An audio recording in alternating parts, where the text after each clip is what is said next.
नमस्कार स्टूडेंट्स। स्वागत है आप सभी का यूजीसी नेट गुरुकुल के इस ऑनलाइन प्लेटफॉर्म पर। स्टूडेंट, सबसे पहले तो आपको 5 दिवसीय दीपोत्सव की हार्दिक शुभकामनाएं। उम्मीद करते हैं कि आप स्वस्थ होंगे और अपना जो त्योहारी सीजन है इसको सेलिब्रेट कर रहे होंगे। आप लोगों के लिए जो यूजीसी नेट दिसंबर का एग्ज़ाम दे रहे हैं उनके लिए जेआरएफ अड्डा पर ऑफ़र भी चल रहा है। आप अपनी यूजीसी नेट की तैयारी को यहाँ पर और बेहतर ढंग से कर सकते हैं, तो आप हमारा ऑफिशियल ऐप जेआरएफ अड्डा डाउनलोड करना ना भूलें और अपनी तैयारी को और बेहतर ढंग से करें। चलिए, काफ़ी आज का वीडियो इम्पोर्टेंट होने वाला है। और जो 5 जनवरी 2019 को यूपी असिस्टेंट प्रोफेसर का जो पेपर हुआ था उसको लेकर अपना ये लास्ट वीडियो है, क्योंकि लगभग अपन ने इसके 60 के करीब क्वेश्चन यहाँ पर अपन ने सोल्व कर लिए हैं। 70 क्वेश्चंस का ये पेपर होता है। और 2016 का जो ये एग्जामिनेशन था ये राजनीति विज्ञान विषय को, तो काफ़ी अपनी अच्छी एक पीवाईक्यू की सीरीज चल रही है। डेली रात 9 बजे आप लोग इसमें शामिल हो सकते हैं। ऐसे स्टूडेंट जो असिस्टेंट प्रोफेसर की तैयारी कर रहे हैं यूपी से या फिर राजस्थान से या किसी भी स्टेट से, इसके अतिरिक्त आप यूजीसी नेट और सेट की तैयारी कर रहे हैं, तो आप लोगों की ये वीडियो काफ़ी इम्पोर्टेंट है। तो चलिए वीडियो की शुरुआत करते हैं और बात करते हैं आज के पहले क्वेश्चन की। फर्स्ट क्वेश्चन आपके सामने है कि Hunter committee report was related, Hunter committee report संबंधित थी। तो थोड़ा सा अगर अपन इस क्वेश्चन के ऊपर चर्चा करें तो यहाँ पर अपन बात करें कि 1914 से 1918, 1914 से 1918 तक पहला फर्स्ट वर्ल्ड वार हुआ था, पहला विश्व युद्ध हुआ था। अब यहाँ पर क्या था कि अंग्रेजों ने कहा कि भारतीय यदि हमारा सहयोग करेंगे तो हम भारतीयों के लिए युद्ध के पश्चात अच्छी जो योजनाएं वो लेकर आएंगे। लेकिन इसके उल्टा काम हुआ।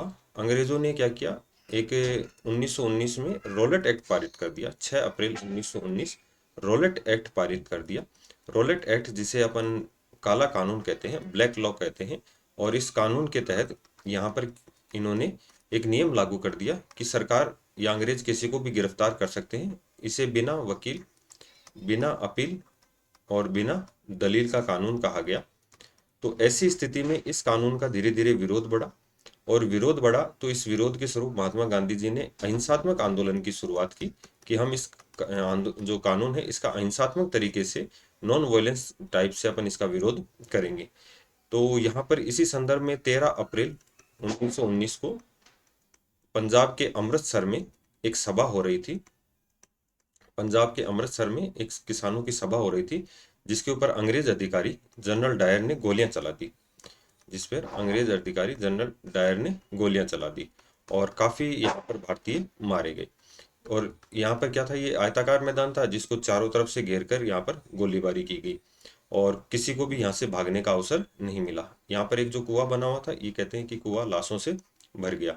तो ये जो हंटर कमेटी थी इसका क्या हुआ, जलियांवाला बाग हत्याकांड का जो विरोध हुआ, देश में विरोध बढ़ा, तो सरकार ने जलियांवाला बाग जो हत्याकांड था इसकी जांच के लिए एक कमेटी का गठन कर दिया और इसी कमेटी को जलियांवाला बाग हत्याकांड के नाम से जाना गया।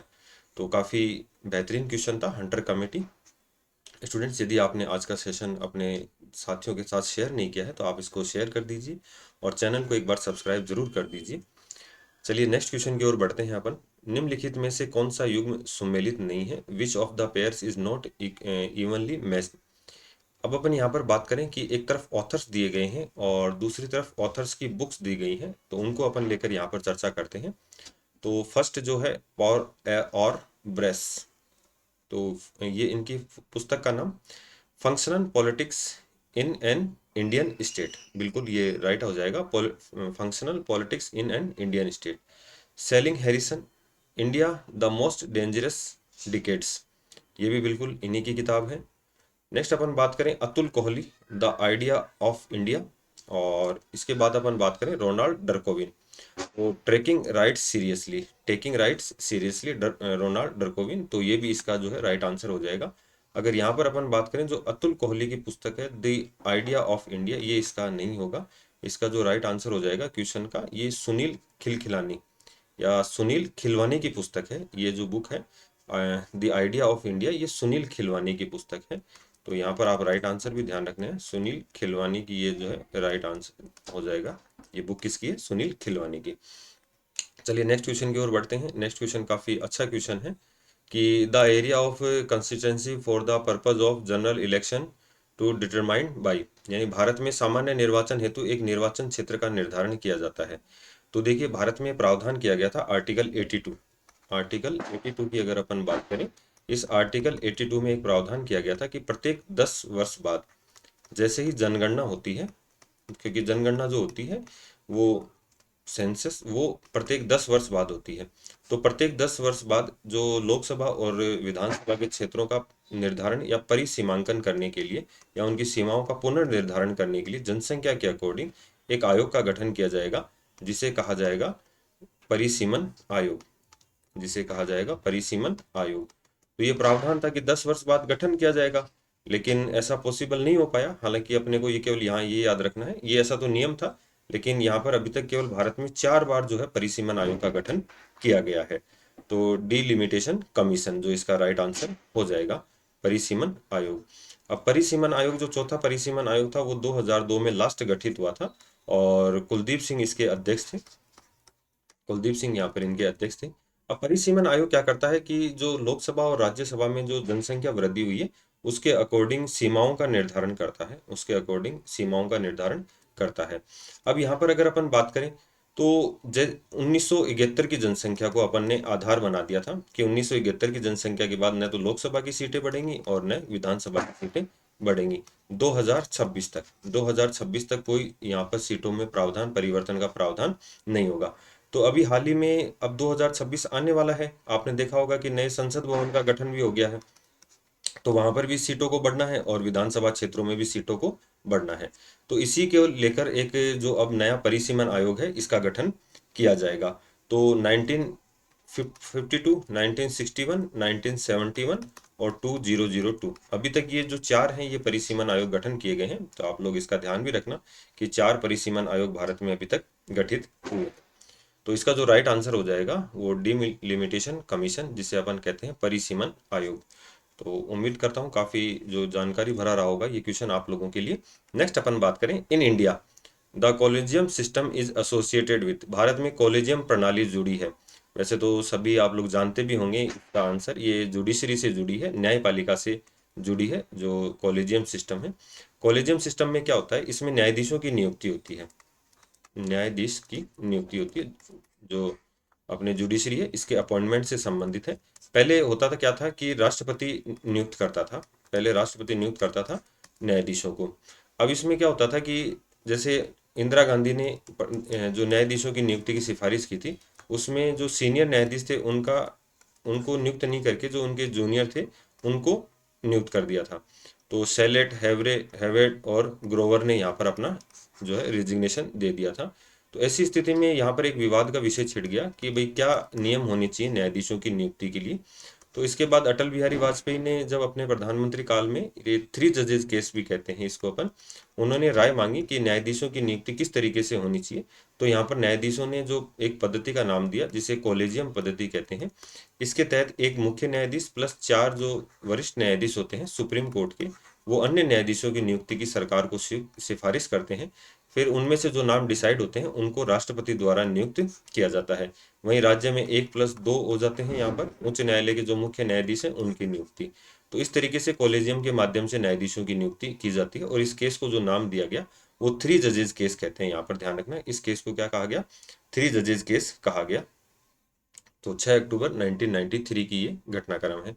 नेक्स्ट अपन बात करें, all India conference 1988, sorry all India conference 1928 की अध्यक्षता किसने की थी, who presided over the all party conference 1928। तो देखिए वैसे तो अब अगर अपन बात करें कि अंग्रेजों ने जो संविधान निर्माण की चुनौती दी थी 1924 में, मोतीलाल नेहरू ने इस चुनौती को स्वीकार किया था और उन्होंने एक रिपोर्ट पेश की थी जिसे नेहरू रिपोर्ट कहते हैं। अंग्रेजों ने हालांकि इसे स्वीकार नहीं किया था, उन्होंने कहा कि इसमें संपूर्ण भारत की जनता का प्रतिनिधित्व नहीं है। तो यहाँ पर जो एक रिपोर्ट पेश की गई जिसे नेहरू रिपोर्ट कहते हैं, और यहीं पर एक कॉन्फ्रेंस हुई थी ऑल इंडिया कॉन्फ्रेंस, और इसकी जो अध्यक्षता की थी डॉक्टर M A अंसारी। इसका जो राइट आंसर हो जाएगा डॉक्टर M A अंसारी हो जाएगा। स्टूडेंट्स, आपके जो भी क्वेश्चन होते हैं वो आप हमें कमेंट के माध्यम से ज़रूर बताया कीजिए, और साथ ही साथ आप इन क्वेश्चनों के आंसर भी देने की कोशिश कीजिए ताकि आप लोगों का जो है वो रिपीट हो सके, और जो आपके इसमें क्वेश्चंस हैं वो आप लोगों के कॉन्शियस माइंड में कहीं ना कहीं आप लोगों को जो है वो मिल सके। नेक्स्ट अपन बात करें, भारत के संविधान के भाग 4A में उल्लेखित मौलिक कर्तव्यों की संख्या क्या है? The number of fundamental duties mentioned in part 4A of Indian constitution is, यानी भारत के संविधान के भाग 4A में उल्लेखित मौलिक कर्तव्यों की संख्या कितनी है?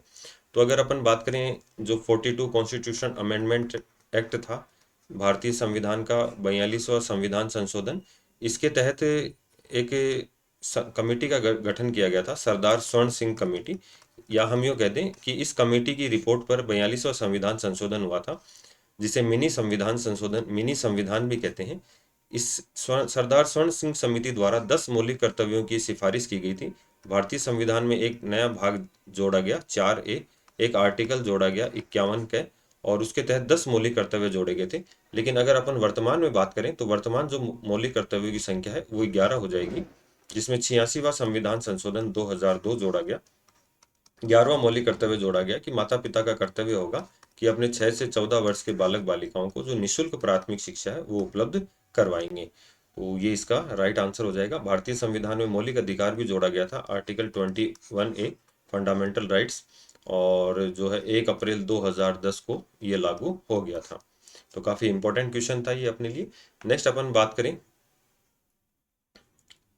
देखिए, in whose description Maulana Azad Jawaharlal Nehru, Vallabhbhai Patel and Rajendra Prasad formed an oligarchy within the Constitution Assembly, यानी कि कुलीन तंत्र, किसके वर्णन में यह कहा गया कि मौलाना आजाद जवाहरलाल नेहरू, वल्लभ भाई पटेल और राजेंद्र प्रसाद संविधान सभा के अंदर एक कुलीन तंत्र का निर्माण करते हैं?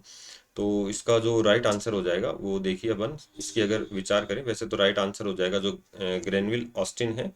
जो कुलीन तंत्र है यानी कि उच्च वर्ग का प्रतिनिधित्व करते हैं, ये आम जनता का प्रतिनिधित्व नहीं कहते हैं, ये बात कहनी थी ग्रेनविल ऑस्टिन के द्वारा।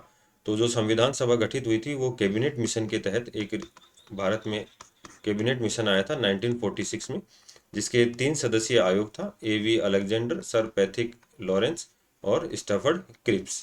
तो पैथिक लॉरेंस इसके अध्यक्ष थे, और इस आयोग की सिफारिश पर भारत में एक जो अप्रत्यक्ष रूप से संविधान सभा का गठन किया गया, मतलब संविधान सभा का गठन किया गया, लेकिन ये जनता द्वारा अप्रत्यक्ष रूप से चुनी गई थी। और इस संविधान सभा की जो सदस्य संख्या थी वो 389 थी, जिन्होंने भारत के संविधान का निर्माण किया। तो 2 वर्ष 11 माह और 18 दिन भारत के संविधान के निर्माण में लगे, और जिसमें 284 सदस्यों ने हस्ताक्षर किए थे। अब भारत का जो संविधान था वो कब बनकर तैयार हुआ, तो ध्यान रखना 26 नवंबर 1949 को भारत का संविधान बनकर तैयार हुआ।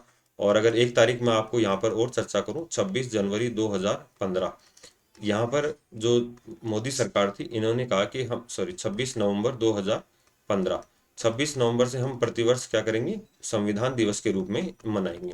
और अभी 25 जून को प्रतिवर्ष संविधान हत्या दिवस के रूप में मनाया जाता है। तो ये आप क्वेश्चन ध्यान रखना। 26 जनवरी जो डे है, 26 जनवरी को यहाँ पर अगर अपन बात करें तो 26 जनवरी को प्रतिवर्ष आप लोग जानते भी हैं रिपब्लिक डे मनाया जाता है। तो ये तीनों डेट्स आप लोग ध्यान रखना। और आज का सेशन अपना लगभग इतना ही है। जो ये पेपर था ये यहाँ पर कंप्लीट होता है। नेक्स्ट वीडियो में अपन मिलते हैं नए जोश के साथ, नए पेपर के साथ, और तब तक आप अपनी तैयारी को और मजबूत ढंग से करते रहिए। बाकी जानकारियों के लिए मिलते हैं। धन्यवाद।